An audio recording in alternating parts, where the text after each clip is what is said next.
Alright, there is officially no quiet place anywhere on this campus, so I apologize for any background noise. This week we had to read Eva and Franco again, and let's get right to it. Let's see, when they stole hell.com and republished it on 01.org, what I think they were saying was that the art should have been able to be accessed by anyone to begin with. Like, that was kind of the point of net art, was that it was such an open community, and then by going and making a website that's completely exclusive was kind of the exact opposite of that. So they didn't have anything against the art, they just wanted it to be open for people to see.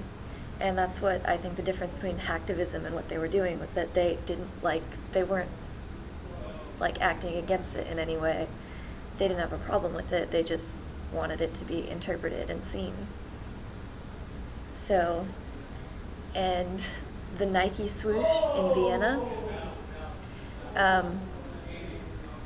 I actually thought that was really cool, because the point of it was to be offensive. Like, that was the whole point of the thing, is to see it and go, oh my god, I can't believe they did that.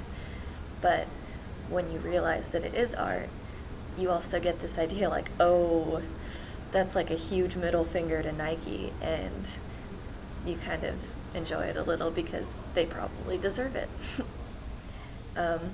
On a second life, the avatars, they are like a portrait in the sense that depicts an image of someone. The difference is that it's not how they physically look, it's more of a depiction of like the way they see themselves or the way that they want to be. For the synthetic performances, as well as the original concerns, which were mostly brought about by the people that weren't aware that it was supposed to be art. So there were the original concerns that were like sexuality and violence and feminism, etc.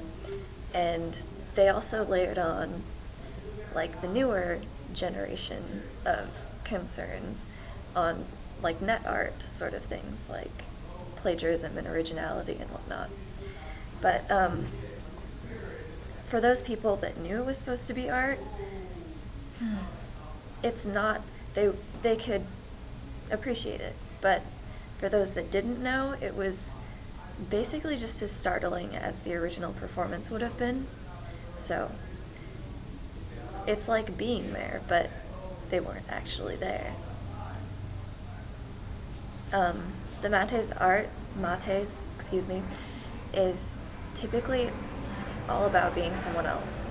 In most of their pieces, they have posed as other people, other websites, other companies, but it's all for individual, unique messages. So the one unifying theme is being someone else or being something else. And as for the meaning of flogging a dead horse, that one isn't like super clear to me. Like, I've been sitting here for a while trying to figure that one out. That's the one I've been having a problem with. I understand that the Mates identify with that piece, since fundamentally it's a lot like their own work, in the sense that all the components are there except for like the most important ones. So like with the record, there was the band that was missing, and with like the movie that they made, there was no actual movie, but there was posters and a website and everything. So the best thought that I can give at this point is that it's sort of a pointless endeavor to try to give life to something that doesn't have any. So you can create the illusion of it, but you're never going to get the actual thing. And that is my take on Eva and Franco Mates this week.